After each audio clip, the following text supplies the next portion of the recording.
Hello, welcome to another episode of New Moon New Music. This time we're continuing our talk on my dad, Wayne Scott, and his new recording, Wayne's Pain, it's called. And this is a recording from over 20 years ago. And we had put out one record called This Weary Way in my dad's lifetime. And here it is, 20 years after that record came out, was the second record that's always been at least tracked. And what I did was overdub my brothers, the Scott brothers, we're called. We always were called that. That's who is added on to this recording versus This Weary Way. Mostly that's the difference. Another difference is Danny Thompson shows up on, I think, 3, if not 4 songs that we're going to talk about in this episode. But how we're going to kick off here is to go to a song that we had recorded or talked about in the New Moon, New Music kind of way last time at my father's house. And it's a song called If the Bottle Don't Kill Me, the Loneliness Will. Here's what we talked about before. If you need a crutch, don't try to walk with a cane. Yeah, my dad started using a cane in the last few years of his life, and he'd home make one. He'd take a cane, just a common cane, and he'd put a different end on it. This one has fallen off, but he could rig up his own ends so that they were a little more grippy and stuff like that. So we're going to continue with some more drinking song examples here, because you got to understand what drinking songs. First of all, there's a country music history of drinking songs. There just is, because there's a country music history of alcoholism, right? And that goes through the songwriter world. It must, and through the artists, and the heavy drinking, and the heavy road work, We've seen all that in the movies and the stories and all that. So the tradition I'm talking about is definitely to tell the truth about the drinking. Modern country music, have you noticed, talks about red Solo cups and gals in bikinis and tailgate parties and pontoon boats and all that. That kind of drinking sounds like fun. It's a party. Old style country, which is where my dad came from and his tradition of that, drinking was, a downer, depressing. It was darkness. And that's a tradition that my dad responded to. He knew country music and he knew drinking. So he started putting that together. So here's another song about his drinking. The thing about my dad with his drinking songs was that he was really good at telling the truth about it, not trying to pontoon boat the drinking away. He would get down and dirty in it. So here's one called If the Bottle Don't Kill Me, is what it's called. And you'll recognize that it sounds like a song that George Jones did. George didn't write it. But a very almost exacting title and feel. It's a waltz as well. So I am not saying whatsoever that my dad copied that song. As a matter of fact, in chronologically speaking, my dad's song came first. And now I'm also not saying that the 2 writers that wrote the George Jones song stole it from my dad. It's not even possible. I know the 2 writers. They're great writers. They've written hundreds of songs. They're great writers. They don't need my dad's song in order to do what they do. I just think there's an idea that's out there that says something like, when the universe wants a song about this, that, and the other, and it's not just songs, it's any kind of creative acts, perhaps, or sometimes there's it's already put out into the universe, so to speak, about if the bottle don't kill me, let's say. And whoever's got the antennas up to pick up the frequency of those inspirations, those ideas, those things, it's up for grabs. So I am not saying whatsoever my dad stole this song from them or that they stole it from my dad. I'm just saying I think the information was out there to write a song like this, and we actually have two of them, theirs and then my dad's. So this is my dad's version of it, and it's some of the same players in there, so I won't reintroduce that. I'm playing dobro and mandolin and electric guitar, just as overdubs in some cases. And in some of these overdubs, it's my son, Abraham Scott, who was doing the engineering of it. And by the way, Abraham Scott is the producer of this very thing we're doing here. He does the video, the audio, and the editing and all that stuff. He's right there. And Abe was born in this house, right, as well, and he lives here now. So let me play this for you. Another drinking song by Wayne Scott. If the Bottle Don't Kill Me. Have a listen. The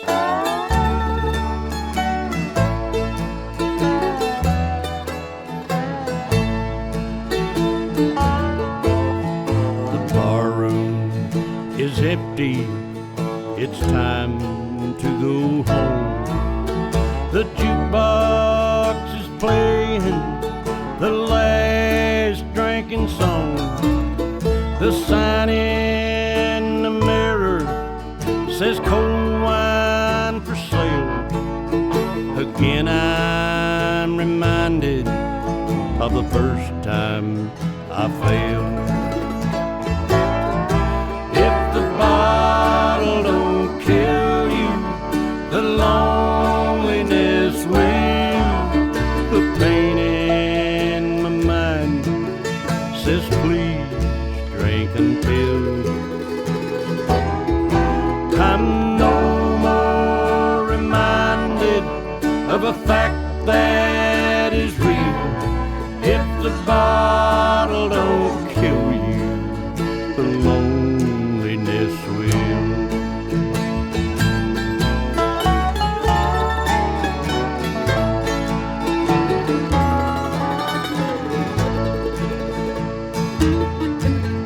I'd like to stay sober a day now and then, but each time I try, the hurtin' sets in. The blues get bluer than words on a stone. It's hard to keep living when the will is all gone. If the bottle don't kill you, the loneliness will.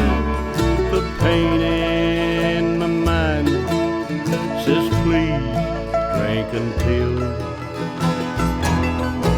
I'm no more reminded of a fact that is real.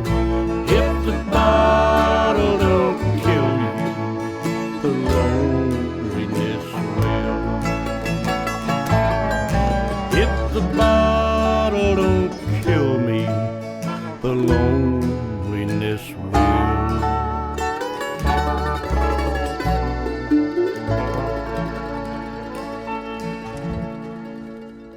Yeah, now that's country music. And that's kind of all my dad ever was country music. He also, if you understand the roots of country music, which is really a branch off of, mountain music or old time music, which is, or folk even for that matter, which is all a descendant of the Irish, the English, the Scottish, the Welsh music from across the way, that that mountain music is a derivative of that. So that's the language my dad spoke, was country music, basically. He did go to church as a kid, so sometimes that is sitting in there, which, for example, on these drinking songs are sort of that a pull in Baptist boys that are there to feel very bad about and feel shameful about things like their drinking and So there's that push-pull, Saturday morning or Sunday morning church, Saturday night honky-tonk. So that kind of pull is throughout country music in general of the old style, and my dad in particular. But it's all over the place in country music. And my dad's a practitioner. The next song is a song that my dad and I wrote together. And I've told this story a few times about how my dad rented a cabin up in Big Bear Lake, which is in the San Bernardino Mountains of California, Southern California. And he rented a cabin for a Friday and Saturday night just so that the two of us could go write songs together. And having one-on-one time with my dad, with having basically 5 boys, that didn't happen terribly often. Like it never happened again. Renting a cabin with just me or any other of my brothers for that matter. So one-on-one time didn't happen very often, but it did this one weekend when I was 16 years old. The first night, I had a song started that he helped me finish, and some of you may know that as You're Everything I Wanted Love to Be. And so that was our Friday night's job. And the next day we worked on a song he had started that I helped him finish. And you've heard it before too on some of my records, like Long Ride Home, for example, that my dad and I do as a duet on that record. And but you're going to hear it right here, his version that we did back, 25 years ago. We probably recorded this, called The Country Boy. The Country Boy has been there. That's what makes him sing the blues.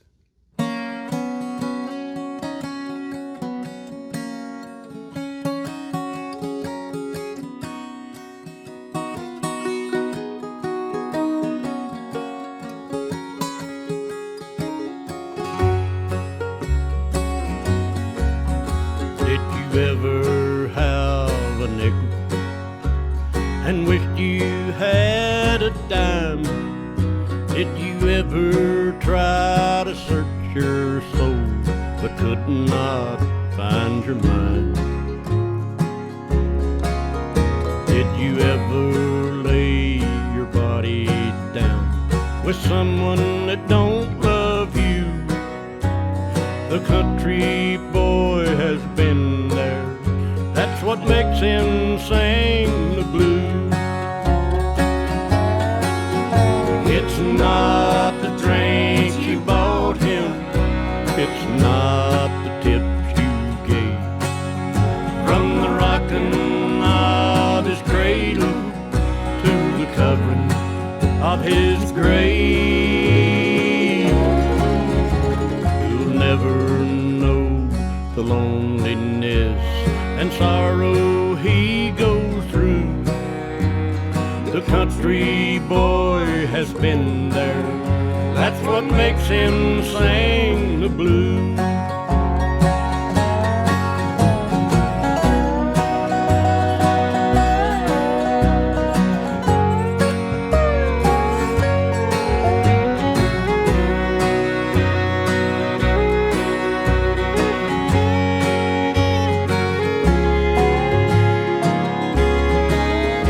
When he sings about a love gone wrong, there's no tears in his eyes, but the lonely knows he's crying out the hurt he feels inside.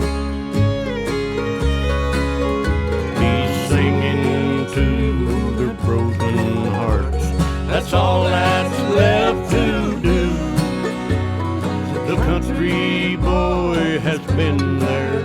That's what makes him sing the blues. It's not the drink you bought him, it's not the tips you gave. From the rocking of his cradle to the covering of his grave, you'll never know the loneliness and sorrow he goes through. The country boy has been there. That's what makes him sing the blues. The country boy has been there. That's what makes him sing the blues.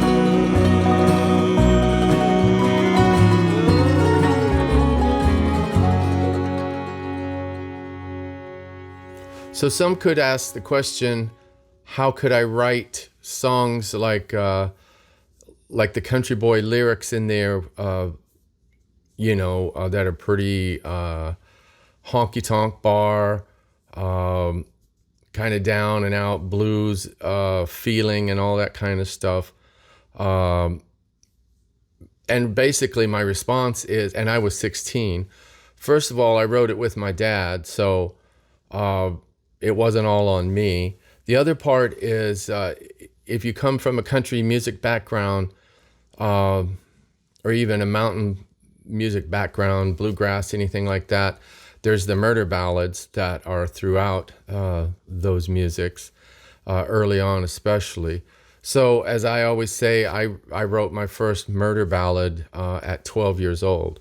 And it's not that I knew anything about murder, just like I didn't really know very much about the lyrics in The Country Boy, but I've heard enough country music and songs and murder ballads and cheating songs and all that kind of stuff to to follow the model that kind of is as a song form. And so that's my excuse for being a part of writing The Country Boy at age 16 about those lyrics. So I knew country music as a form, without a doubt, because of how I was brought up, musically speaking. So again, want to let you know that like on that Country Boy, that was Don Scott singing vocals, my brother. I was also on vocals and mandolin. Dennis Crouch on bass. Dan Dugmore was on dobro on this thing. And Casey Dreesen was playing fiddle again. So I kept the same general players. So the next song is called I Never Found Her in Time. And Abraham, my son and the producer of this very series, is playing chains. And how you play a chain is pull it up and drop it, and you're recording that as you're doing that. Because the lyric in the first verse talks about chains, so rather than a snare drum or something, we thought it'd be interesting to have chains as the backbeat in this thing. And the only other difference in how we tracked this was it was me and Dad and Susie Ragsdale. She's on accordion too, if I recall. And we tracked that at my father's house, the place where we recorded last time. And then I added musicians onto it as an overdub kind of thing. So this is a song written totally by my dad. I Never Found Her in Time. And it's pretty strong medicine of basically of having a love at some point and thinking it was going to carry on forever or something like that, and that it doesn't. And sort of my dad didn't have many of these kinds of songs, because usually if someone left him or the love thing ended, softness was not exactly what was the way to write about it later, I find. But this is kind of a rare moment in his writing arc that basically has him having a more soft look about a love affair that had ended. And it has a sweetness to it, and there's definitely a hurt and emotional thing in there. But I thought he took a very strong perspective here to be able to bring a softness and a sweetness to a love that had ended. And listen to this one, I Never Found Her in Time.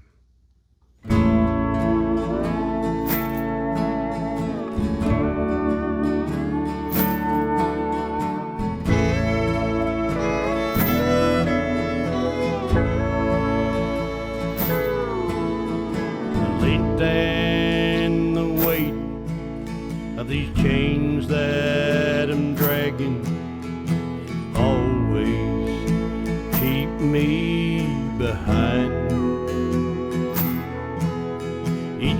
that I've run like a winner. I just couldn't get over that line. She was the dream I always dreamed of. I never found her in time. The scars that I wear are not on my ankles, they're buried deep in my mind. Memories that fade don't live on forever. To me, that's a pretty good sign. She was a dream I always dreamed of. I never found her in time.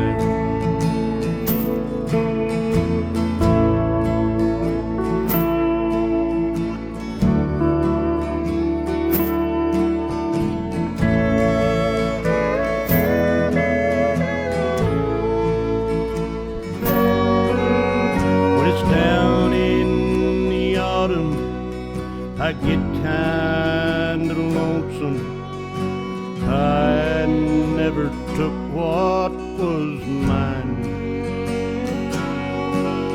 This heart full of memories and the fact that I loved her, I'll keep till the end of my time.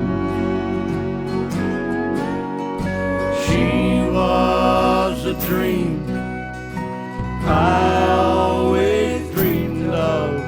I never found her in time. She was a dream I always dreamed of. I never found her in time.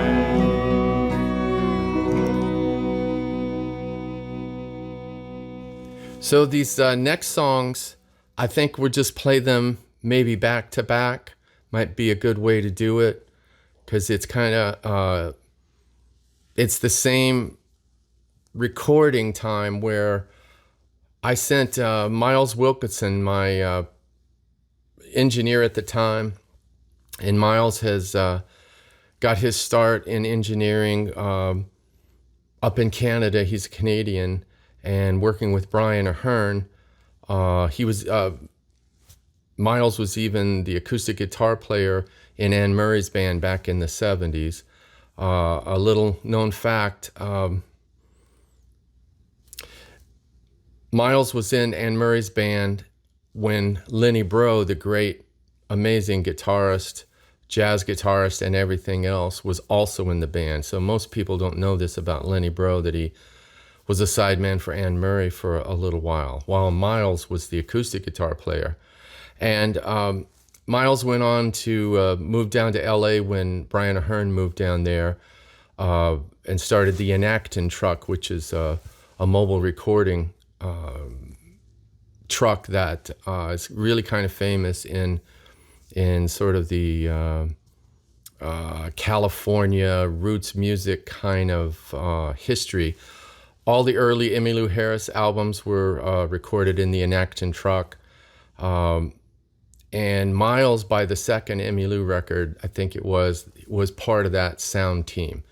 The Enactin truck was basically the trailer of a truck and trailer kind of thing, but it was just the trailer part. And Brian had turned that into a control room and an overdub room, maybe two. Small little booths, and then he'd run cables into the house and record the band in there. I got to work in the Enactin truck one time with Brian Aherne here in Nashville. Brian had it parked in the back of his yard over in Green Hills, and so I actually got to work in that Enactin truck. And Miles got many albums and hours in being an engineer. with Brian and that Enacton truck. Well, that's the same Miles Wilkinson that I had go up to Kentucky. And I knew Miles from being on the Guy Clark albums. I played on 4 Guy Clark albums. I think Miles produced the first 2, Dublin Blues and Keepers, the live thing that we did with Guy. And so I did all my kind of early recordings were all Miles Wilkinson engineering and mixing and stuff like that. So I sent Miles up to my dad's house in Kentucky in Scott Holler to record me and Danny Thompson going up the next day to my dad's house in Scott Holler, because Danny and I were playing Ohio the following day, and I rigged it up to where we'd stop by Dad's place. Miles would set up in the kitchen, microphones and all that, and Danny and my dad met for the first time, and they really got on well. Danny Thompson really just kind of loved my dad and his authenticity, and you'll recall that I talked about Danny Thompson for 2 episodes in New Moon, New Music earlier. And Danny came from a roots music background, really. And so I think that's a big part of why Danny loved playing with my dad. So it was just me on acoustic guitar and Danny Thompson on upright bass, Miles Wilkinson recording, my dad singing. And so we knocked out about 3 or 4 songs before we took off to get up to our Ohio gig. And so just imagine us around a kitchen table, because that's kind of what it actually was. We may even have a little photo to show you on that one. And another part of the story is my dad, when he built his sort of cabin, sort of house thing in Scott Holler, he built the doorways to his height. And my dad was, a little shorter, maybe 5'8" or something like that. But instead of the 80-inch, every other house is 80 inches, the doorways, he made them probably something like 73 inches or something like that. Because he thought, well, I'm the one who lives here, and his wife Linda was even shorter, so why should we have these tall doors? So he made them short. And Danny Thompson, who's at least 6'4", would literally scrape his head on these doorways. But he had good sense of humor about it. He would just literally just like scrape himself, scalp himself a bit, laugh about it, get some Band-Aids on it, and we continue. But every time he went through a doorway, he was getting banged. We still laugh about that. So we're going to play him just 3 songs in a row here of Danny Thompson and me and my dad. Listen to how strong Danny starts off this first song. I had him, do the intro of it, and then Dad would do the pickup notes of singing. And so this is just us playing. One other thing to note is at the end of the first song, Wayfaring Pilgrim, Danny and I are just looking at each other, trying to find the ending, but just like watching and listening. And there are 3 kind of hits that we do together in Out of Time. No plan, no talk about it, but it's one of those things that just happens with musicians who are comfortable with surprises.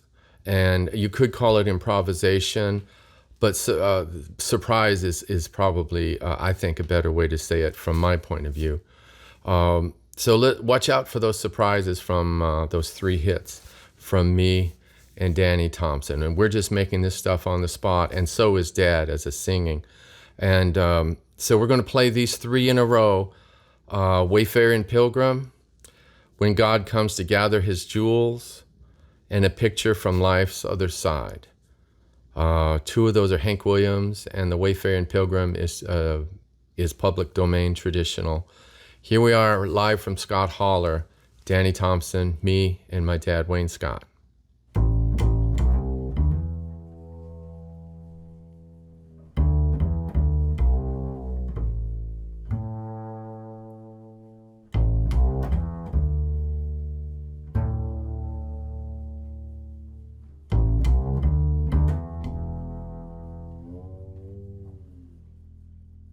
I am a poor wayfaring pilgrim, while traveling through this world below. There is no sickness, toil, nor danger in that bright world to which I go. I'm going there to meet my Father. I'm going there, no more to roam. I'm just going over Jordan. I'm just going over home.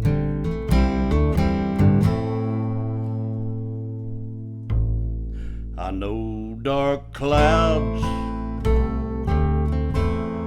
will gather o'er me. I know my pathway's rough and steep, but golden fields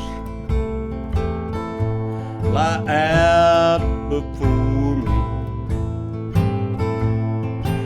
Weary eyes no more shall weep. I'm going there to meet my mother. She said she'd meet me when I come. I'm just going over Jordan. I'm just going over home.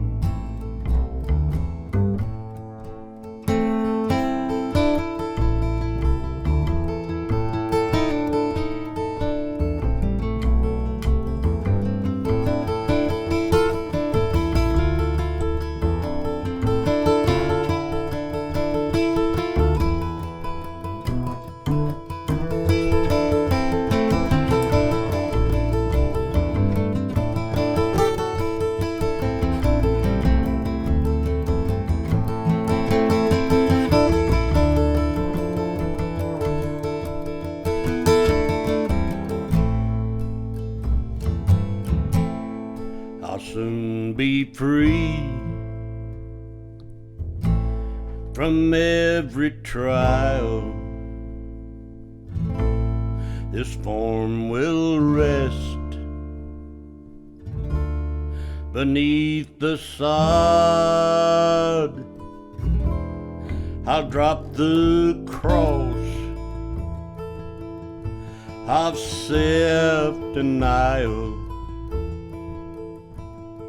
and enter in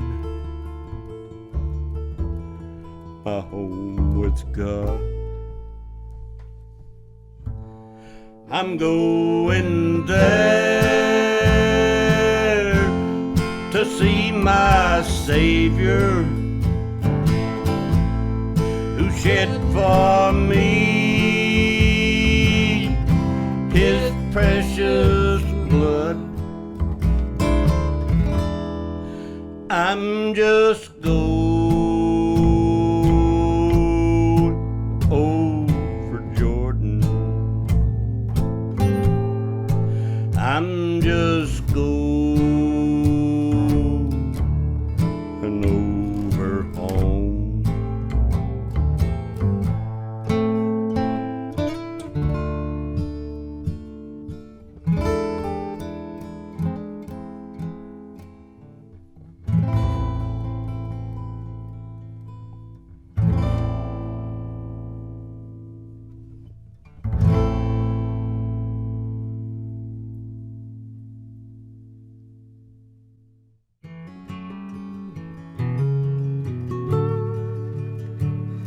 The ceremony was over. The lad stood alone in tears, for he had just said goodbye to the one he had loved through the years. He stood all alone with his head bowed down, as though his heart would break. The parson came over and took his hand, and to him these words he did say: when God comes and gathers his jewels, all his treasures of diamonds and gold, you'll meet her up there, up in heaven so fair, when God comes and gathers his jewels.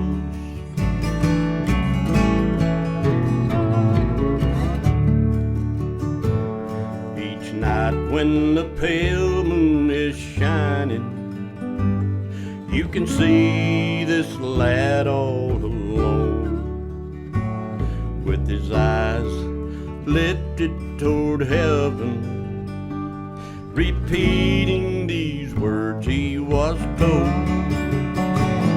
when God comes and gathers his jewels, all his treasures of diamonds and gold, you'll meet her up there, up in heaven so fair, when God comes and gathers his jewels. Buried Mom, it was raining, and I helped load her into the hearse. I wanted one more hug while she was with us. Then in silence, cold dark silence, I knew she was gone. God will gather his jewels.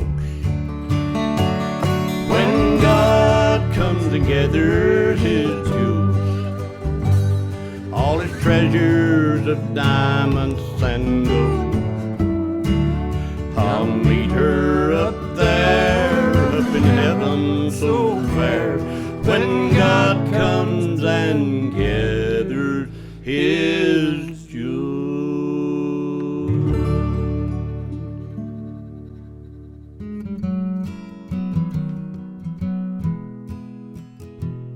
In the world's mighty gallery of pictures hang the scenes that are painted from life. There are scenes of grief and of passion, and pictures of love and of strife. There's pictures of youth and of beauty, old age and the blushing young bride.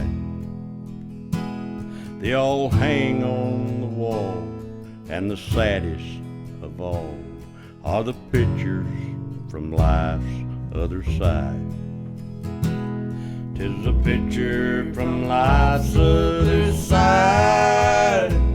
Someone has fell by the way, but light has gone out with the tide. That might have been happy someday. There's a poor old mother at home, just watching and waiting alone, just longing to hear from her loved one so dear. That's a picture from life's other side. Now the first scene is that of a gambler who had lost all his money at play. He took his dead mother's ring from his finger that she wore long ago on her wedding day. It's his last earthly treasure, and he stakes it, and he bows his head, his shame he might hide. They lifted his head and found that he was dead. That's a picture from life's other side. Just a picture from life's other side. Someone has fell by the way. A light has gone out with the tide. That might have been happy someday. There's a poor old mother at home, just watching and waiting alone, just longing to hear from her loved one so dear. That's a picture from life's other side. Now the last scene is that of the river, of a heartbroken mother and babe, where the harbor lights, they shine and they shimmer on an outcast who no one would save. And yet she was once a true woman. She was somebody's darling and pride. God help if she leaves, there's no one to weep. That's a picture from life's other side. Just a picture from life's other side. Someone has fell by the way. The light has gone out with the tide. That might have been happy someday. There's a poor old mother at home, just watching and waiting alone, just longing to hear from a loved one so dear. That's a picture from life's other side.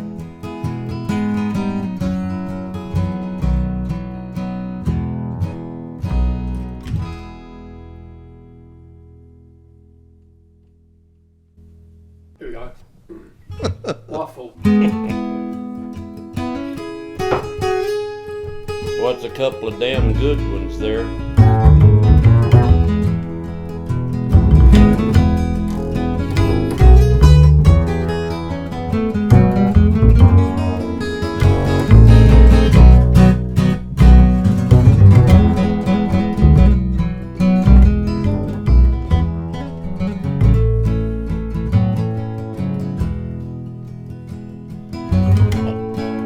Hear from the loved one so dear, just a picture from life's other side. There you go, Danny Thompson scraping his head in Scott Holler, and glad to be doing so. He was very pleased to know my dad and to record like that. It was good stuff.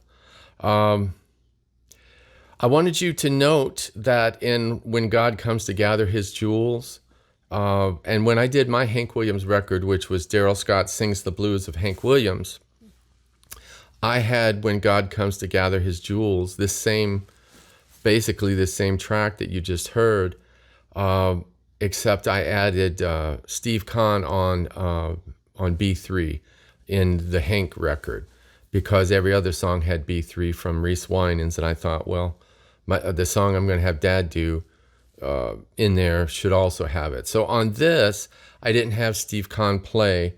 I'm just playing a Weizenborn slide, and it's me and Danny Thompson. But the thing I want you to know is when we were tracking this in Dad's kitchen, I said, hey, Dad, could you ad-lib some talk somewhere in the third verse section, because there was no third verse in Hank's song, and I thought it was a little short. I said, hey, we'll play the melody-ish thing of the verses, like recitation style, and you just talk in there, and whatever you want to talk about, your remembrance of your mom's passing or her funeral or whatever, because that's what the song is about. For the character in the song, the son loses his mother. And I knew my dad had lost his mother, and I knew it was kind of like the biggest loss of his life. It was huge for him. And so, sure enough, we do the song, and Dad gets to that third verse, and he's just making it up. And what you heard was what he made up on the spot doing that. And he just perfectly came out with that. And I mean, it was amazing to me. So that's a note in there for that one.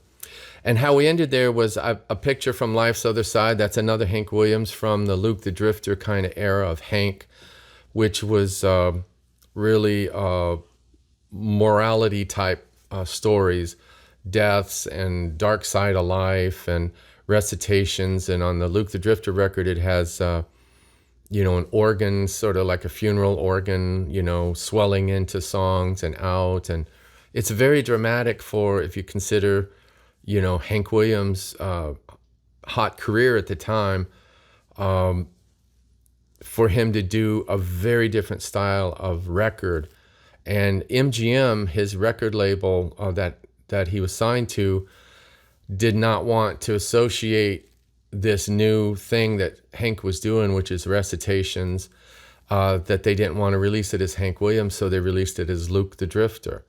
And that album is fantastic because it's so unlike a lot of the rest of Hank's stuff. But it's an amazing record, Luke the Drifter. Check that whole album out sometime. A Picture from Life's Other Side comes from that record. And a fun little thing at the end, we were playing different versions, and you can hear Danny Thompson kind of come in and talking. And then we start playing the song again, just at a faster tempo. And then Dad jumps in, after it. So we kept that kind of stuff in because I wanted the record to feel natural. And I wanted you, the listener, to make it feel like you were there with us. It was one of those kinds of ideas. And on that same general idea, perhaps, I want to play for you something that's never been heard before. This is from 1983. This is Wayne Scott and all 5 of his boys in 1983. So that 5th boy, David, was starting to play piano. And this was the first, and to my knowledge, the only time that Dad ever got to play with all 5 of his boys. I played hundreds of nights with him, and so have other of my brothers, but all 5 of us was literally this that I'm about to play a song for you from Chino Prison in California, 1983. The mix is a little whacked out, so don't be bothered by that. The guitar is way too loud. That's me playing Luther Perkins type style electric guitar. It's way louder than it should be, and the vocals are there. And then we'll keep in the audio where my dad says what he's about to let you know, and I'll just leave it at that. So this is Wayne Scott and Denny, Dale, Daryl, Don, and David Scott. That's his entire band. That's all 5 of us and my dad at Chino Prison, 1983.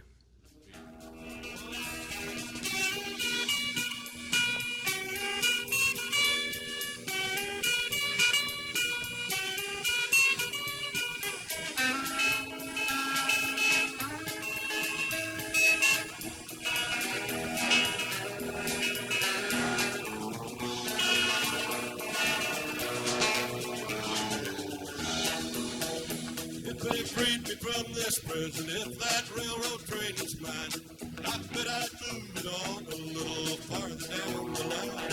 Way far from Folsom Prison, that's where I want to stay. Then I'd let that lonesome whistle blow the blues away.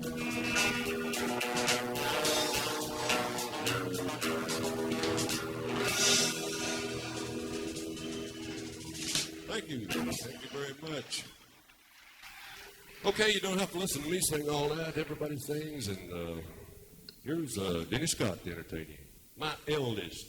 Eldest, yeah. I just thought of it a little bit ago. Here's the whole damn bunch, the whole family. This is the first time, too. Denny's the oldest back there, and David's the youngest. So this is all my own, huh? Anyway. So there you have it. A little add in there to the one time that we played with my dad as all five of us. That was just a rare kind of thing. But it happened this night at Chino Prison. And it's the Scott Brothers, which leads me to this last song on the Wayne's Payne collection. And the one thing I knew that was going to be different between the record I did on Dad called This Weary Way, that had, Guy Clark on a song, had Tim O'Brien on at least one or two songs, Dirk Powell. Dirk's on this record too. Verlin Thompson was on the first record.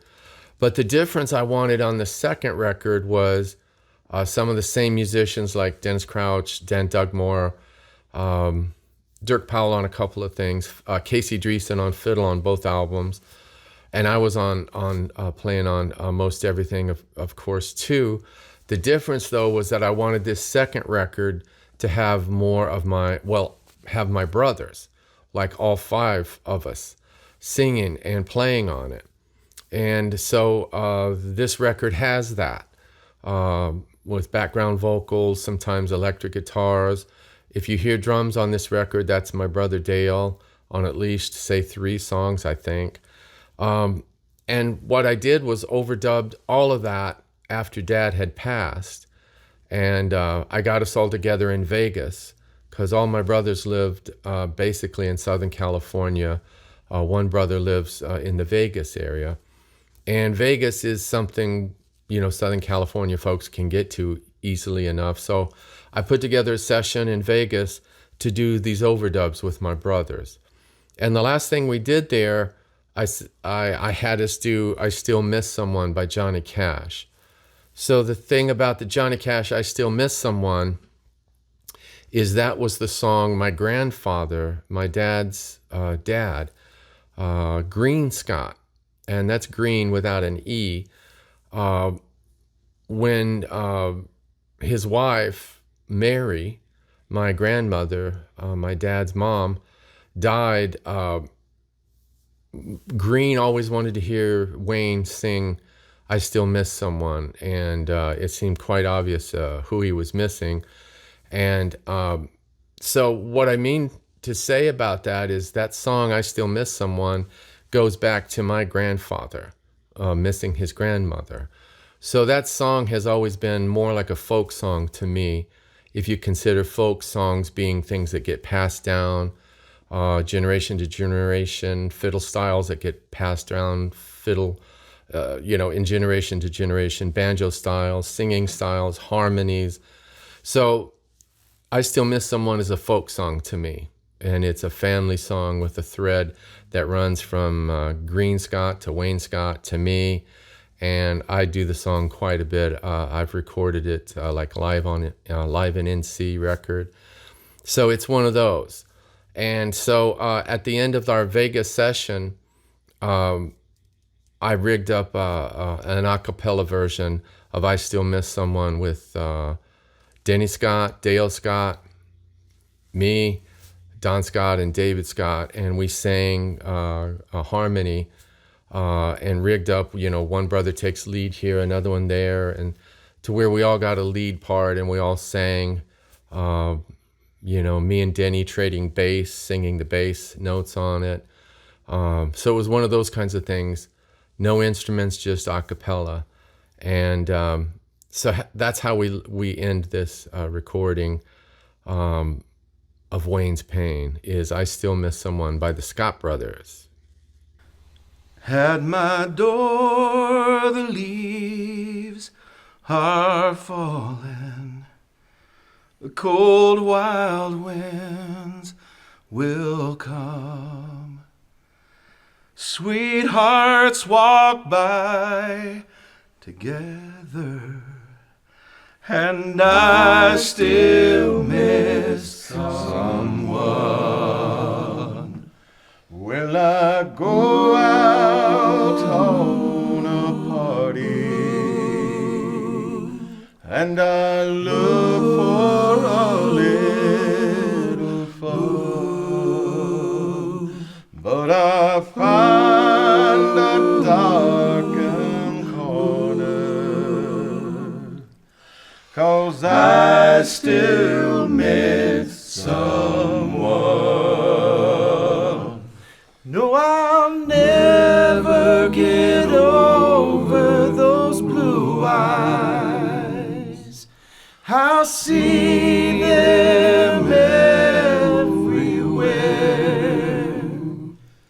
I miss those arms that held me when all of her love was there. And I wonder if she's sorry for leaving what we had begun.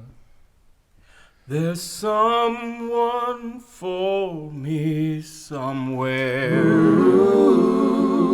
and I still miss someone. Oh, I still miss someone.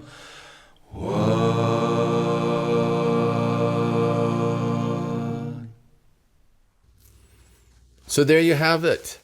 We have gone through track by track Wayne's Pain in these 2 episodes, and we finished off with the Scott Brothers singing "I Still Miss Someone," and that's a good kind of transition into letting you know about a recording that I made with my brothers here recently. I'd say in the last 2 or 3 years. The difference is that Denny, our oldest brother, really who was our musical leader really when we were kids. So if you remember that 1967 recording I played for you where he was on lead guitar, and you know he was just really good as a 12-year-old guitarist and all that stuff. So here recently I got my brothers together and I cast a bunch of songs for it. Mostly old things that we had grown up with. They even leaned toward the gospel because we did grow up that kind of way. And so I want to just give you a little preface of talk about I've got a whole album with my Scott brothers. And it's coming out very, very soon. So keep an eye and ear open for that. And we're going to wrap up the Wayne Scott right now. And thank you for tuning in. Thanks to Abraham for producing this and editing and putting all that stuff together. And keep listening, and I'll keep chatting about these projects and musicians that I know. And we'll just keep running around in this new moon, new music. Thank you.